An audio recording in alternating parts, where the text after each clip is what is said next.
우리 같이 본 이 말씀 가지고 훈련회복 13번째 시간으로 소망에 대한 말씀으로 세 번째 시간을 맞이했습니다. 오늘 또 소망에 대한 말씀을 받을 때 여러분과 저에게 큰 은혜가 될 수 있기를 주의 이름으로 축원합니다. 영국 런던에 있는 K미술관에 가보면 프레드릭 왈츠라는 유명한 화가가 그린 소망이란 그림이 있습니다.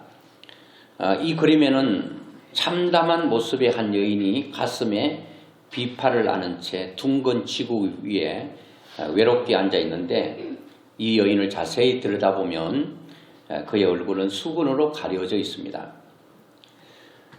하늘을 보니 해도 달도 별도 간데 없습니다.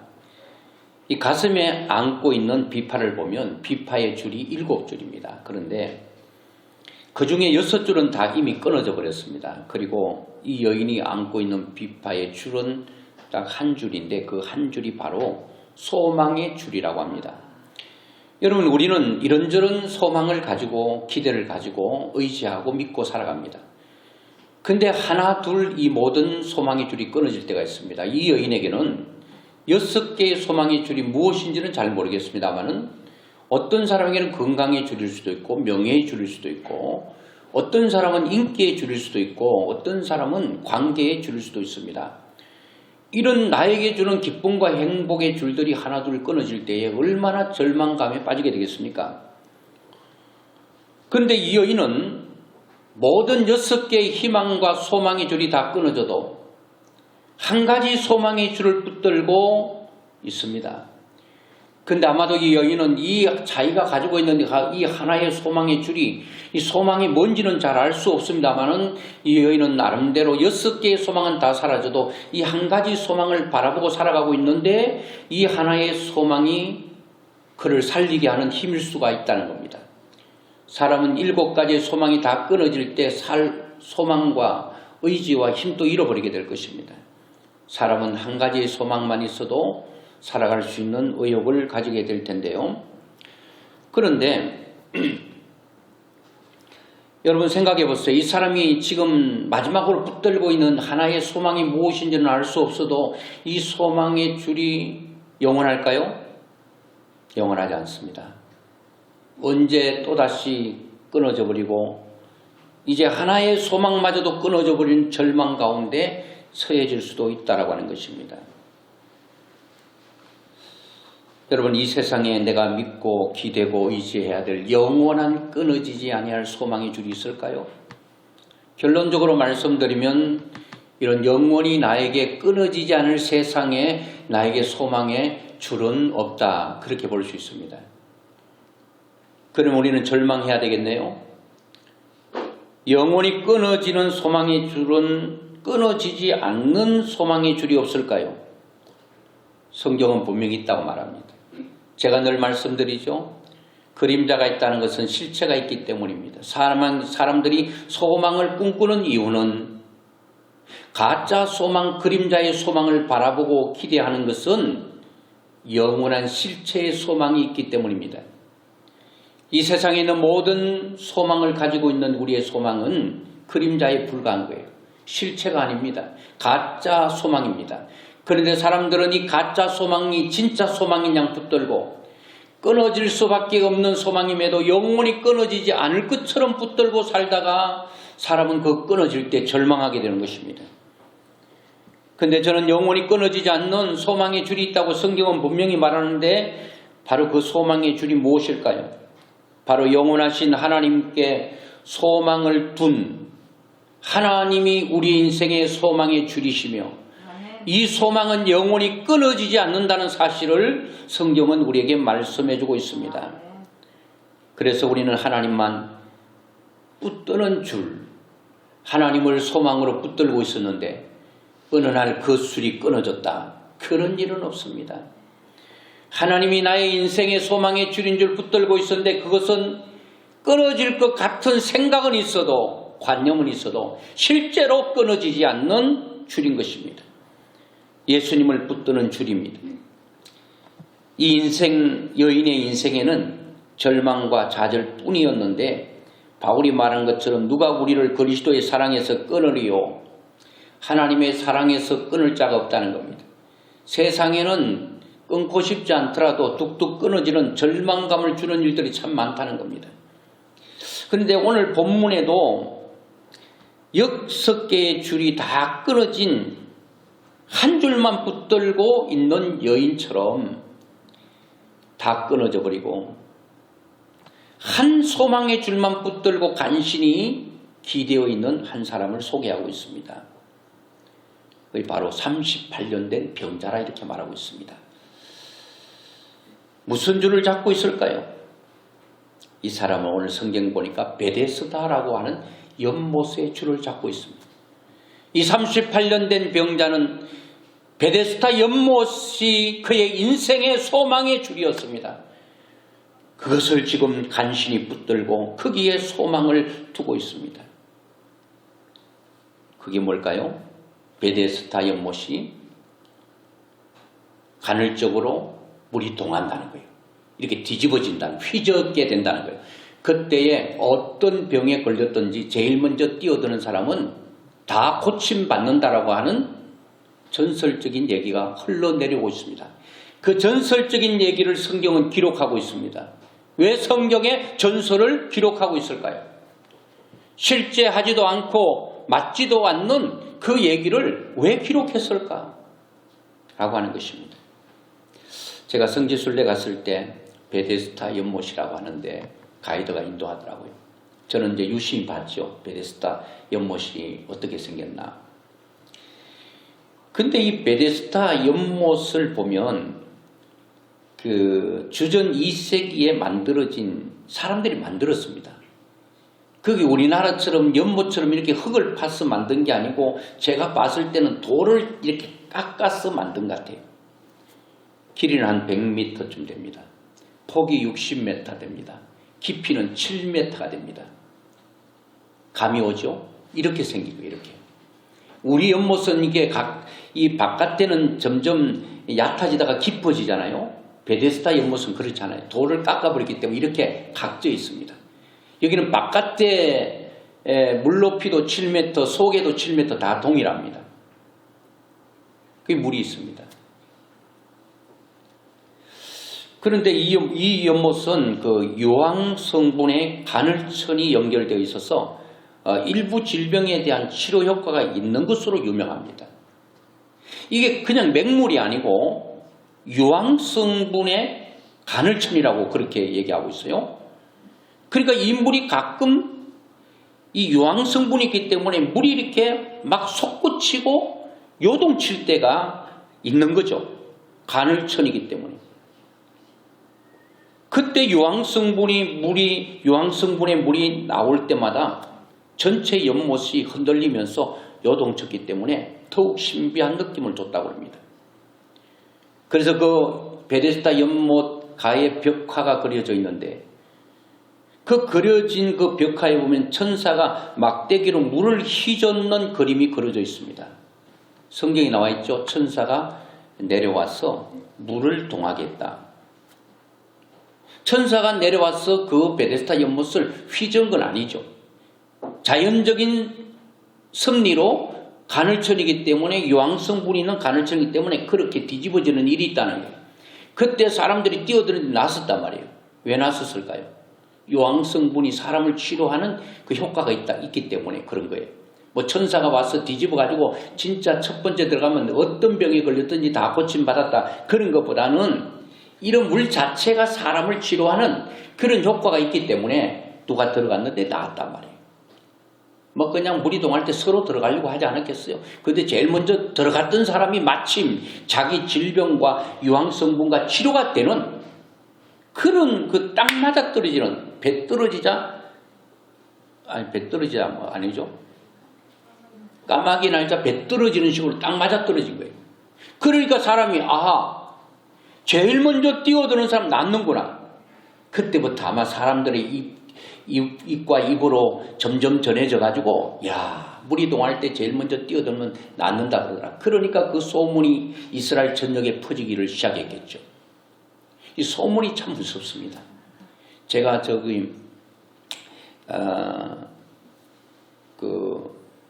뭡니까 우이동 쪽에 거기 큰 절이 하나 있는데 거기 올라가다 보니 큰 바위가 있는데 바위가 싹 홈이 파져 있어요. 그래서 이 바위가 이렇게 홈이 파졌냐 물어봤더니 이 소문이요. 전국에 있는 아들을 낳지 못한 사람들이 이 돌을 가지고 그 바위를 문지르면서 나에게 아들 하나 주세요. 아들 하나 주세요. 그러면 아들을 낳는다는 소문이 나가지고요. 온 천지 전국 방방곡곡에 아들 낳지 못하는 여인들이 와서 거기 와서 비비고 있으니까 그 바위가 홈이 파진 거예요. 이 소문이 그런 거예요. 그래가지고 여러분 미신대로 여러분 까마귀 날자 배 떨어진다는 식으로 가서 그 사람이 그렇게 했는데 진짜 애를 가졌네. 그러면 그 소문이 계속 퍼져가지고 온 여러분 애 갖지 못한 불임 여성들이 거기 가서 빌게 되는 것입니다. 여러분 그 바위가 아들을 주셨을까요? 그렇지 않죠. 그거는 여러분 우연의 일치로 그런 일이 일어나는 것입니다.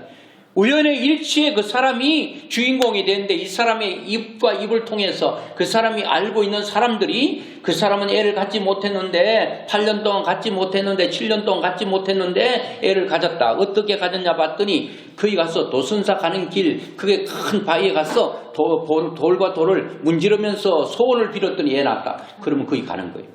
아마 그런 유죠. 그래서 여러분 오늘 38년 된 병자도 이 베데스다 연못가에 사람들이 점점 늘어나니까 처음에는 누가 가나를 지었을 것입니다. 그런데 사람들이 자꾸 늘어나는 거예요. 그리고 누가 하나를 더 짓고 2개가 돼서 3개가 돼서 4개가 돼서 지금은 누가 5개를 지어도 부족할 정도로 온 병을 걸린 종합병원처럼 그게 누워 있습니다. 오늘 5장 2절에 보니까 그렇게 말합니다. 예루살렘에 있는 양문 곁에 히브리 말로 베데스다라 하는 못이 있는데 거기 행각 5이 있고 자꾸 늘려서 5개가 됐습니다. 얼마나 많은 병자가 있는지. 그 누각 5개 보니까 그 안에 들여다봤더니 많은 병자, 시각장애자, 다리 저는 사람, 혈기 마른 사람들이 누워 물의 움직임을 기다리더니 물이 동하기를 기다리고 있다는 거예요. 자, 전에 내려오는 말이 4절에 이는 천사가 가끔 못에 내려와 물을 움직이게 하는데 움직인 후에 먼저 들어가는 자는 어떤 병에 걸렸든지 낫게 되밀어라. 이렇게 말하고 있습니다. 먼저 들어가면 낫는데요. 저는 이 베데스다의 아비규환의 현장을 생각하면서 이게 다른 사람들의 얘기가 아닙니다. 이 베데스다 연못에 하나의 소망을 두고 그게 육체적인 질병이든 정신적인 질병이든 고통 중에 있는 사람들이 제일 먼저 뛰어들기를 기다리고 있는 사람들의 모습이 오늘을 살아가는 우리 현대를 살아가는 시대 같습니다. 치열한 경쟁 속에서 피튀기는 전쟁 가운데서 내가 먼저 뛰어들지 않으면 성공을 거머쥘 수 없고 내가 먼저 목숨을 걸지 않으면 이길 수 없는 이런 치열한 경쟁 속에 살아가는 수많은 사람들의 모습이 이 베데스다 연못처럼 저는 느껴지더라고요. 참 눈물 나는 그런 광경이 아니겠습니까?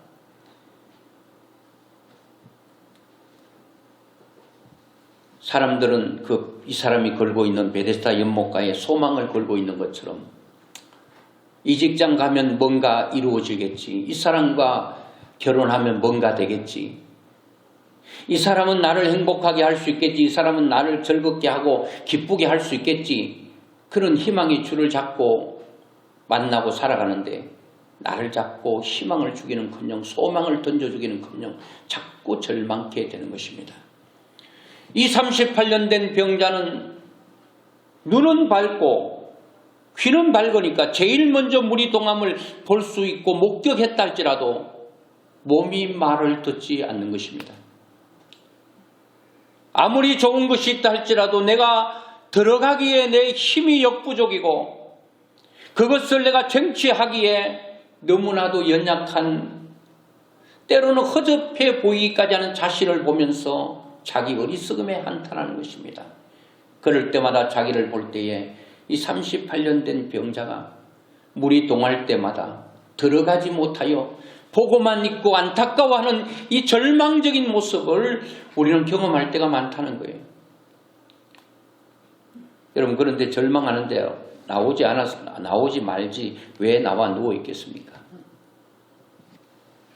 그래도 여러분, 한 가닥의 소망을 소발에 쥐가 잡히는 것처럼 어느 날 우연히 그렇게 될 수가 있다는 겁니다. 이렇게 수많은 사람들이 누워 있는데 이 사람은 그런 소망을 가지고 누워 있는데 소망을 잡기는 그냥 계속 절망감을 느끼게 됩니다. 그때 주님께서 베데스다 연못을 찾게 됩니다. 주님께서 오셔서 다른 사람 많은 사람 있잖아요. 많은 병자가 있잖아요.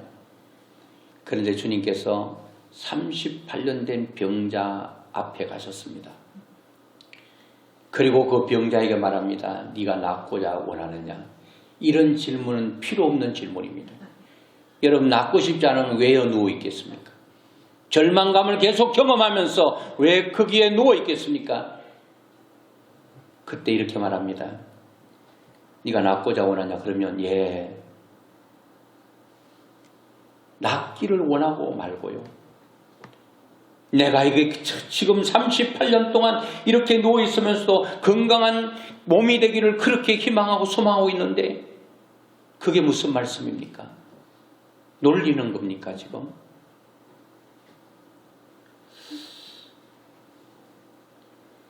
그때에 이 사람이 말합니다. 내가 낫고자 원하느냐라는 말에 동문서답에 답을 합니다. 낫기를 원하면 이렇게 말하면 되잖아요. 물이 동할 때 나를 못에 넣어줄 사람이 없습니다. 영어 성경에 보니까 I have not a man. 나는 한 사람을 가지지 못했습니다. 이 사람이 서글픈 고백입니다.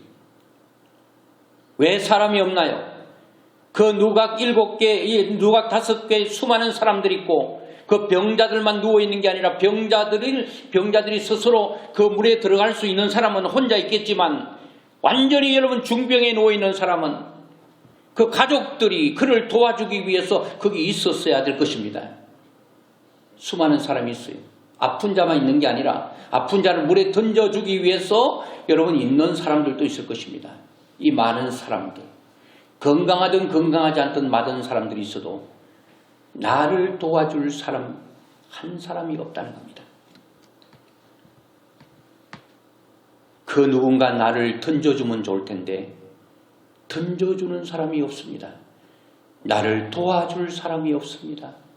옆에 봤더니 저 사람은 자기는 연약하고 자기는 부족하고 자기 힘으로는 아무것도 할 수 없는 사람임에도 불구하고 그 옆에 형제가 힘있고 능력이 있어 그 사람을 물에 던져줄 사람이 있다는 겁니다.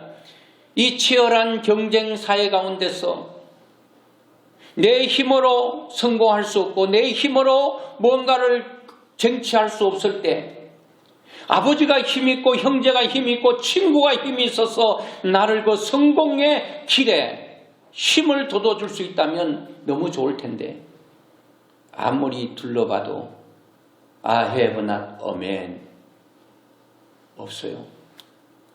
그 사람들이 살아가다가 스스로 목숨을 끊는 사람들의 마지막 말이 이겁니다. 내가 고통스럽고 힘들어할 때, 내가 슬퍼할 때, 내가 눈물을 흘릴 때 그 내 주위에는 단 한 사람도 없었다. 나를 위로할 사람, 나를 힘을 줄 사람, 내 말을 받아줄 친구가 없었다고 말합니다. 그 스스로 비극적인 선택을 했던 그 주위에 보면 부모도 있어요. 친구도 있습니다. 형제도 있습니다. 왜 없나요? 없는 거예요.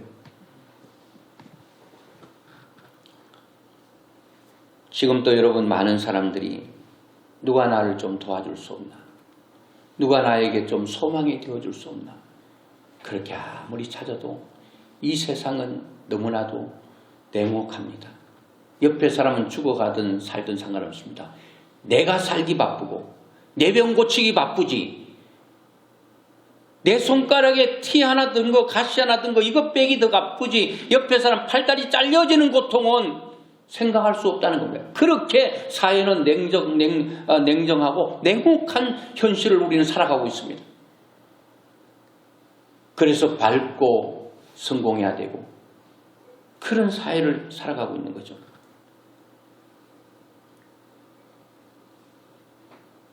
근데 이렇게 희망도 확실하고 분명하고 선명한 희망이 아니고 막연한 희망과 소망을 가지고 있는 이 불쌍한 38년 된 병자에게 주님은 찾아오셨어요.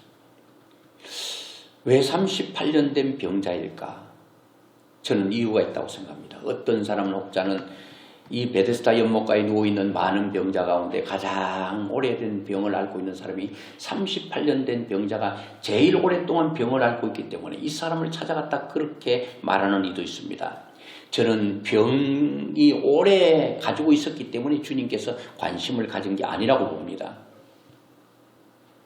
이 사람이 주님을 불러들인 가장 결정적인 이유는 이 사람은 수없는 절망과 수없는 낙담과 수없는 눈물을 삼켜야 되는 그 인생 가운데 그래도 누가 나를 물에 던져 줄 사람이 없는가?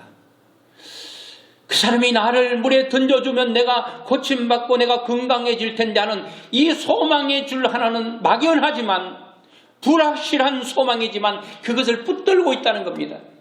이 사람은 불확실한 소망의 줄, 분명치 않는 소망의 줄을 잡으려고 했는데 이것은 그림자에 불과한 소망의 줄입니다. 베데스다는 그에게 영원한 소망의 줄이 될 수가 없었습니다. 이거는 허상의 소망의 줄입니다. 이거는 언젠가는 끊어질 줄입니다. 언젠가는 무너질 줄입니다. 언젠가는 쓰러질 줄이었습니다.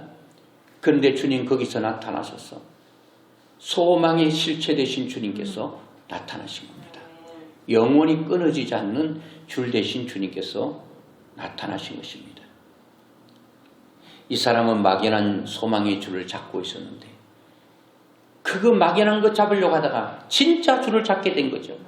여러분 예수님 부활할 때도 그랬잖아요. 마리아와 또 막달라 마리아와 다른 마리아가 예수님께서 죽은 그 무덤을 찾아갔어요. 부활하신 주님을 만나러 간 게 아니죠. 예수님의 죽음이 슬퍼서 그냥 견디지 못해서 예수님의 사랑하는 마음을 가지고 예수님의 무덤에 가서 무덤 근처라도 보고 와야 되겠다는 생각으로 단순한 생각으로 가게 됐죠. 부활하신 주님을 만나러 간 게 아니죠. 그런데 부활한 주님을 만나러 간 게 아닌데 거기 주님 앞에 가서 부활하신 주님을 만나는 그런 역사를 경험하게 됐던 것을 보게 됩니다. 여러분 여기서 예수님께서 이 환자에게 그렇게 말합니다. 네가 낫고자 원하냐? 동문서답하는 그에게 네 자리를 들고 걸어가라. 여러분 이게 뭡니까? 지금까지는 이 자리가 나를 붙들고 있었어요. 나를 꼼짝달싹도 하지 못하게 만들었어요. 소망의 희망의 빛이라는 건 전혀 없었습니다. 근데 이제는 자리를 너가 들어라고 하는 것은 지금까지는 자리가 너를 붙들고 너의 장애물이 되고 너의 함정이었고 너를 꼼짝달싹하게 만들지 못했고 앞으로 나가게 만들지 못했고 전진하게 만들지 못했던 그것을 너가 이제는 지배해라. 그 자기를 지배하고 있던 그 자리를 벌떡 들고 걸어가게 된다는 거예요. 자, 예수님께서는 우리가 절망 가운데 울고 있을 때 임시방편으로 눈가리 사탕 하나 주면서 달콤한 것 좀 이렇게 먹으면서 위로받아라. 아니면은 울고 있는 그에게 손수건 한 장 주면서 눈물을 닦으라고 손수건 한 장 넘겨주는 분이 아니라 이 예수님은 우리의 완전한 근본적인 문제를 해결하는 것입니다. 그 누구도 이 사람이 들어가서 고침을 받았다고 생각해 보십시다. 그런 완전한 평안이 왔을까요? 여러분, 이 땅에 베데스다 연못 같은 소망을 붙들고 갔는데 성공했는데 그 사람의 성공이 영원한 성공이었나요? 최진실만 하더라도 그 인기가 없었습니까? 돈이 없었습니까? 그 주위에 동료가 없었습니까? 왜 목숨 끊었죠? 그는 베데스다 연못에서 소망을 가지려고 했는데 내가 가졌던 인기의 그 소망이 베데스다 연못이었습니다. 영원히 자기를 지켜줄 소망이 아니었음을 그는 알게 된 것입니다. 여러분, 우리는 알아야 됩니다. 이 세상 어디에도 베데스다 연못의 소망은 영원하지 않다. 그것은 반드시 세월이 가면 끊어진다. 그러면 영원한 소망이 있는데 그 소망이 바로 이 사람에게는 예수 그리스도가 이 사람에게 끊어지지 않는 영원한 소망이었음을 말씀하고 있습니다. 그리고 고쳐준 그날이 안식일이라고 말합니다. 이 안식일을 계속 강조하고 있는데 여기서 저는 볼 때에 이 안식일인데 이 안식일의 주인이 바로 주님이시거든요. 안식일의 주인이 바로 예수님은 내가 안식일의 주인이라고 하는데 안식이 뭡니까? 우리를 평안하게 하고 우리를 기쁘게 하고 우리의 삶을 행복하게 하고 기쁘게 하는 게 안식 아닙니까? 이 안식일이 우리에게 엿새 가운데 1회는 안식일이 되는 거죠. 그리고 안식년이 있죠. 6년이 지나고 난 뒤 7년이 안식년입니다. 안식년 7년이 지나 77이 49, 50년째가 바로 희년인데 이 모든 희년은 모든 사람들이 바라고 기대하고 소망하고 있는 것입니다. 이스라엘 나라는 땅을 주고받고 이거 팔고 사고 하지를 못합니다. 그러나 희년이 되면 내가 잃어버렸던 내가 무슨 빚을 져서 그 사람에게 채무자에게 채권자에게 내 모든 땅이 넘어갔다 할지라도 그들에게는 희망이 있습니다. 언제 희망요?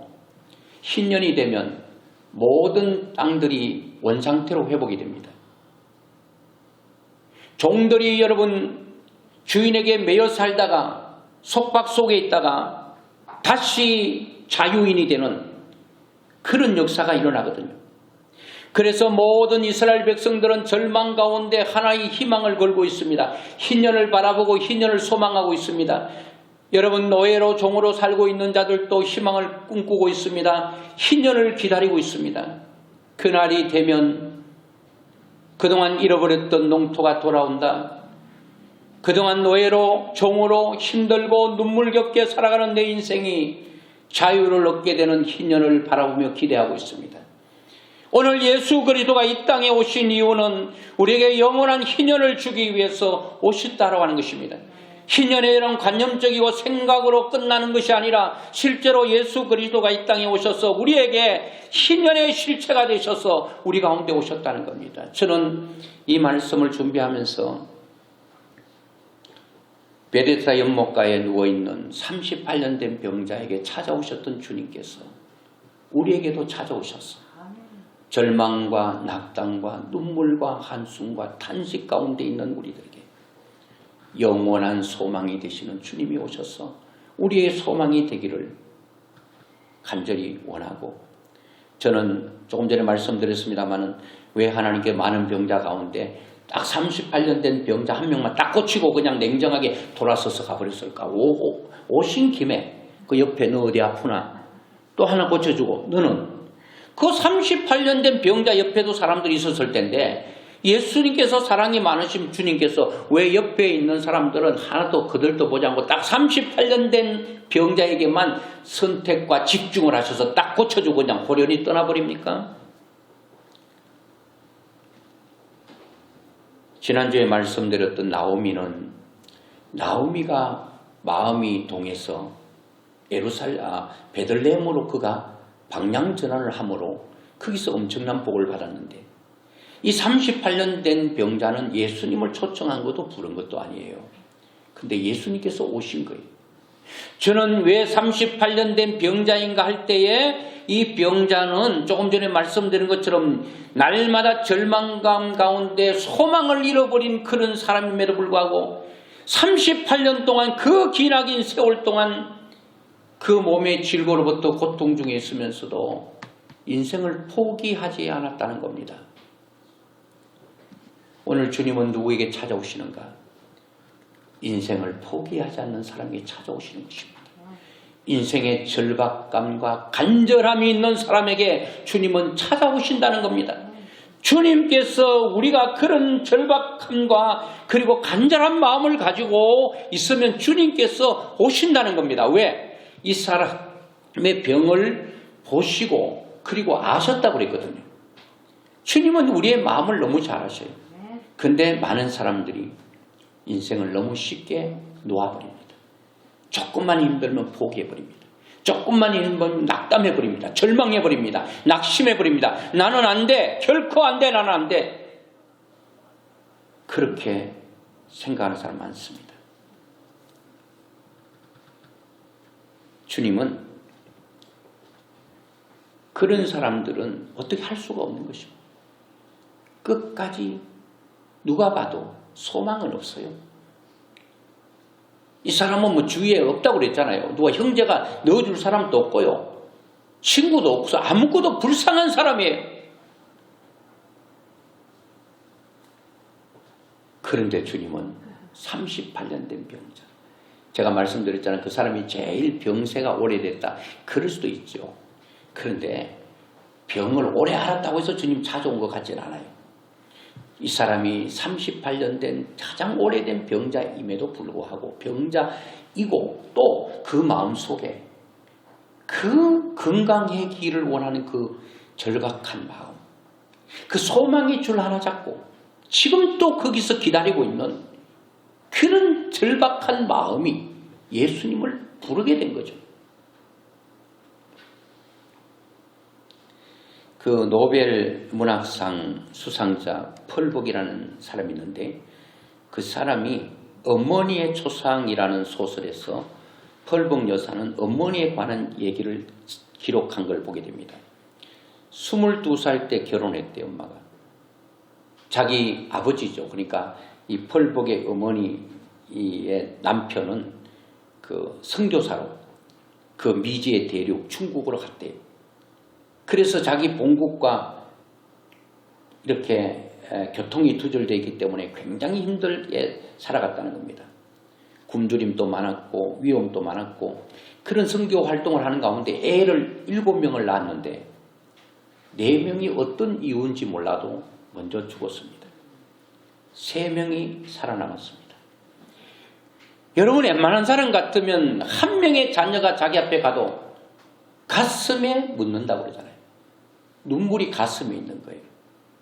산에 묻어버리면 그 가야 느껴지는데 가슴에 묻혀 있으니 계속 그 고통, 그 아픔, 그 눈물, 슬픔, 괴로움, 그 비탄하는 그런 삶을 그렇게 사는 게 정상이 아니겠습니까? 세상 사람들은 다 그렇게 살아요. 그런데 이 펄복이라고 하는 사람이 어머니의 초상이라는 글에서 어머니를 떠올리면서 이렇게 기록을 했더라고요. 나는 내 어머니의 얼굴 속에서 고통스러워하는 모습을 본 적이 없다. 우울한 어머니의 노래를 들어본 적이 없다. 어머니가 꾸며준 우리의 방에는 어두운 그림들을 본 적이 없다. 내 어머니가 들려준 이야기 가운데 절망적인 얘기를 내가 들은 적이 없다. 그분은 언제나 희망이 넘치는 믿음의 이야기를 우리에게 들려주곤 했다. 그렇게 기록했더라고요. 여러분 무엇이 자녀를 4명을 먼저 앞서 보낸 여인 가슴 속에 한평생을 탄식과 울음과 절망 가운데 몸부림치며 살아야 됨에도 살아도 부족할 그 여인이 그런 어둠의 그림자를 사라지게 한 길이 무엇일까요? 그것은 바로 하나님이 그의 인생의 소망의 줄이었기 때문입니다. 하나님 그분이 그 인생에 기댈 만한 무너지지 않는 기둥이었기 때문에 힘들고 어려울 때 그는 주님을 의지했습니다. 펄벅 여사의 어머니가 아이들에게 자주 암송시킨 성경 구절을 보면 그 사람이 얼마나 하나님을 신뢰하고 있었다는 것을 알게 되는데 시편 84편 5절로 6절의 말씀입니다. 주께 힘을 얻고 이 펄벅 여사의 어머니는 모든 새 힘을 주께로부터 공급을 받았습니다. 슬픔을 이길 수 있는 여러분 기쁨, 눈물을 이길 수 있는 웃음, 괴로움을 이길 수 있는 즐거움, 절망을 이길 수 있는 소망을 어디서 찾았는가? 주로부터 찾았다는 것. 힘을 얻고 그 마음에 시온의 대로가 있는 자는 복이 있나이다. 그 펄벅 여사의 어머니에게는 마음이 시온의 대로가 열려 있었다. 시온의 대로가 성전으로 가는 길이죠. 지금으로 말하면 우리의 마음이 하나님께로 향하는 그 마음입니다. 그게 시온의 대로예요.